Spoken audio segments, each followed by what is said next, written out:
Holly's called on this from Cambridge. Hello, Holly. Hello. You're upset about the ruling. I am, yes. So I'm a biological woman. I am not trans. But I think this is a bad idea, not just for trans people, and I will admit I'm concerned about my trans friends, and intersex people as well, who I haven't heard much discussion of yet.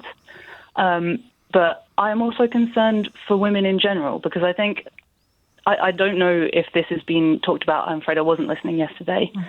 Mm-hmm. There are a lot of reports of women who just happen to look masculine being harassed in changing rooms and toilets, etc. Well, I had a call from one such woman yesterday. Right. Okay, great. It has been addressed then. But I would say that is increasingly common because of the fear-mongering about trans women in women's spaces, which, to throw my hat in the ring, as a cis woman, I've never felt threatened by that. And I do not think this is a win for feminism. And I sort of also question what trans men are supposed to do. Are they now supposed to go in the women's spaces? Is that what the people who push for this ruling want? I suspect not, but again, the well, they can legally. They can legally. Mm-hmm. Did you say? Yes, they can. Right, but as you say, socially, it's not always.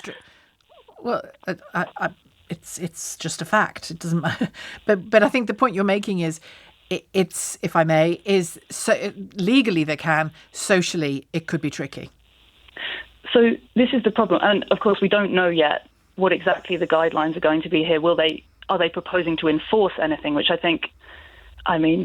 cannot think of any way that you would enforce a single gender space that wouldn't be massively invasive. Sorry, describe what you mean by that. Well, will they be asking for people's IDs on the door of public toilets? Will they be checking, God forbid, would they be checking what people's biology is on the door of public toilets? I assume not, and I hope not. But, practically, what you have to do... Well, there aren't people guarding public toilets, of course, and let me be clear, there shouldn't be. No, there shouldn't. So it comes down to what it's always come down to.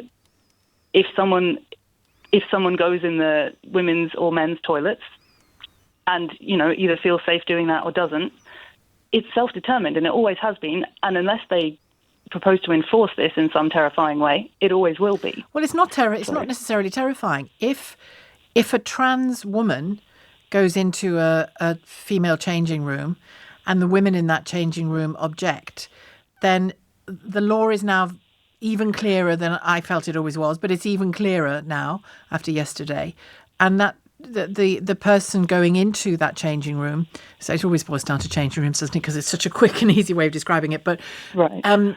Will now surely know that they are breaking the law by doing it. Well, first of all, this probably will happen in lots of cases where the woman in question is not trans, just because she happens to look masculine.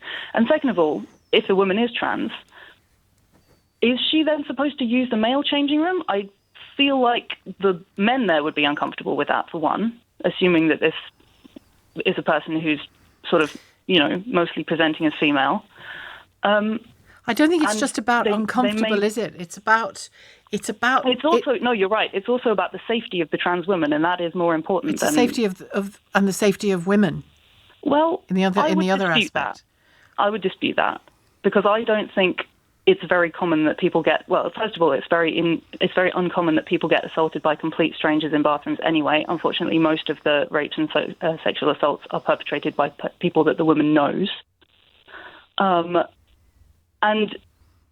I would say that it's not really a trade-off in the way that it's been viewed in the media as a trade-off between cis women's safety and trans women's comfort. I would argue that's certainly not how I've presented in discussions I've had with it. My contention is this: there is such a thing as biological sex. Women shouldn't be. Well, some people argue that, Holly, and argue against that. I'm also intending to make a point about that in a moment, if you'll allow me. I will, but let me just finish mine. There is such a thing as biology, and for biological sex reasons, because of history, the history of male violence, the history of women not having spaces of their own. Because for most of history, we've been chattels of men. Until relatively recently, like until the 70s, really. There were strange laws in the 1970s that meant a woman didn't have full agency over her life. And it is this is why I often say to my young friends, just be careful what you give away, because you've been born into a world that has these things, but they've only recently been won, many of them. So my take is that biological sex is a real thing, and that spaces for women based on biological sex are there for a very good reason. And the question of the safety and the comfort. The reason you're implying is because of male violence. Is that what you're saying? Yes, and also just male taking up of space more than women do. Just constantly saying, well, this is our space, what are you doing here? Well, women-only spaces, thanks very much. We'll have a few of those. Okay. Well, you enjoy them. I enjoy them. Well, we all enjoy lots of freedoms that people fought for us. And it isn't anti-trans to say that. And I'm very keen this hour, and you've helpfully done it with me, to talk about what we do for trans people.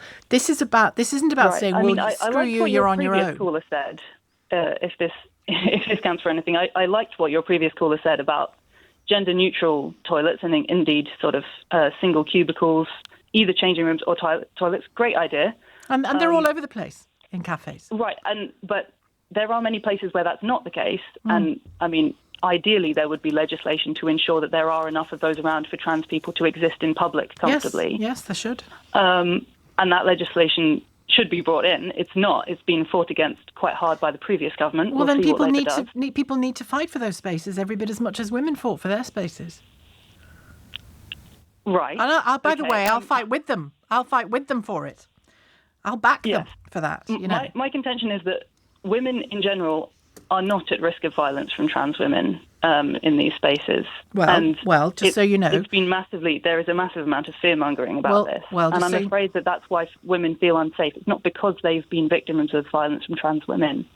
It's because they've heard so much about this debate that they're primed to think that trans women are dangerous. What if it's not about violence? It's not only about violence for me. Some of it is about saying, I'm sorry, this space was won on the basis of biological sex.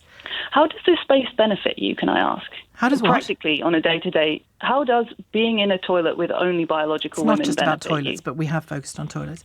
Sure, okay, let's say a changing room then. Or some other space. Privacy and behaviour. I'm not saying I've said this repeatedly yesterday. My brothers are all good men who wouldn't harm a woman or a man for that matter. As are most men, I'm sure we agree. Yeah. But plenty aren't, Holly. Because there wouldn't be an epidemic of male violence against women and girls if it was as simple as that. Plenty of men aren't, right? What we've hit on here is that they wouldn't go in, and I wouldn't want them in either. There are, unfortunately, men who, as we both know, who do assault women. They, thus far, have not needed to pretend to be trans women or indeed genuinely, I don't know if that's the case, but they have not needed to dress up as women in order to assault women. It happens anyway. And this does not protect women from men, I'm afraid. The proportion of trans women in jail... Do you know how many trans women... I looked this up earlier because I wondered if you'd bring it up. Do you know how many trans people in total, and this is non-binary people, men and women, there are in the totality of all UK jails? Do you know how many there are? I don't know the figure now. It's less than 300. It's not statistically significant. And that's including trans men. It is if they raped you. I'm sorry. I said it's not statistically significant. This isn't an appeal to emotion. Under 300, and hang on, let me look up how many of those are trans women. But you can't dismiss it even if it is emotional. Right. Well, you can if you wish. You can if you wish, but it's not acceptable to say. I don't mean you. I mean it's not acceptable in an examination of this issue to say, oh well, it's only 300 people. It's only 300 people, and the proportion of those 300 who are sex offenders massively outnumbers the proportion of women biological women in jail who are sex offenders. And yet we have organisations, even as esteemed as the BBC, reporting on rape by a woman. It's we've got to at least protect some facts around here, Holly, and that isn't to be against trans people. I fully accept what you're saying. Heard it countless times yesterday, and fully accept it. That this leaves some trans people in a very difficult place, but we need to fight for them to have better places, for sure.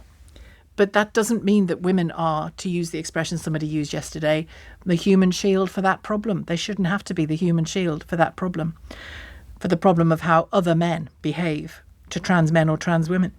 It's not a woman's job to absorb that issue. It's society's job. And that's why trans people need more spaces.